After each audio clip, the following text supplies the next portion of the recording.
waxaa ku soo dhaweeyay garoonka diyaaradaha degmada Baardheed ee gobolka Galmudug wafdigan horkacay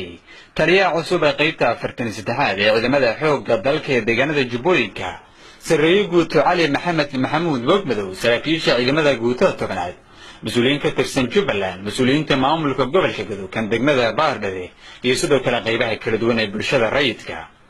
تليها قيبتها فرتن استدحاد يسراكيش للسعودي وحي سلان شرف كقاتن أطب كمدا إذا ماذا أوركا فرتن سيالا بيسلق باردة ووضيع سنة سودوين توفدي تليها تليها هذا واحد ديار قوة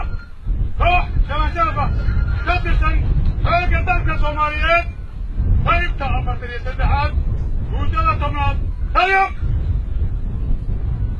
انت كذب تليها قيبتها فرتن استحاد يسراكيش للسعودي waxay booqasho ku tageen xirada ciidamada xoogga dalka ee saldhigga degmada Baardheed iyagoona halkaasi ciidamada kula hadlay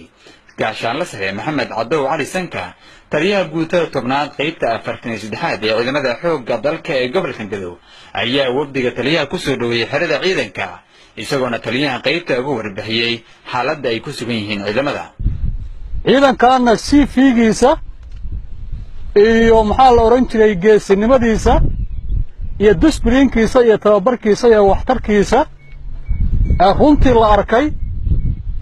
waxa ka soo baxay iyo runtii guusha ay ka gaareen dagaalka al-shabaab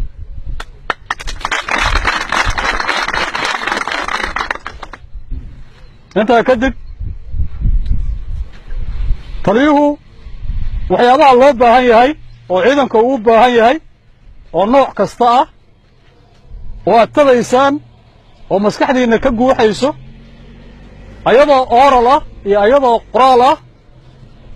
baan u gudbiyay asaga iyo insha Allah bidnillaahi kariim gudiga Sarreeye Guuto Cali Maxamuud Wogmadow taliyaha cusub ee qaybta 43 ee ciidamada xoogga dalka oo la hadlay ciidamada guutada tobnaad ayaa ugu hambaliyay ciidamada guulihi ay ka gaareen dagaaladii ugu dambeeyay cadawga lagu bacsaday waxaana sidoo kale ugu bishaariyay ciidamada inay heli doonaan waxyaabaha ay u baahan yihiin sharaf iyo maamuus iyo rayn bay tahay inaan soo booqdo guutada tobnaad ururka 49aad qaybta 43aad Baardheed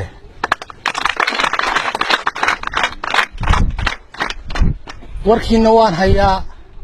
taliyaha ay waramay dhacdadii nabadiidku ay isku dayeen rabadaantii waa la socday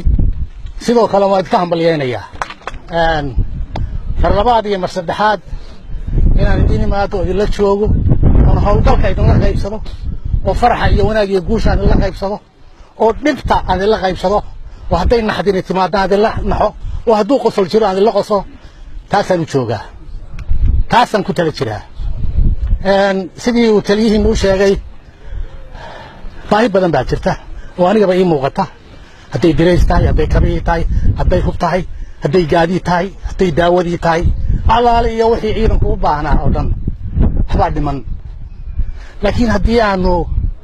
gacan isqabsanno anna aan dadaalo waa suuragal isbeddel inaan keeno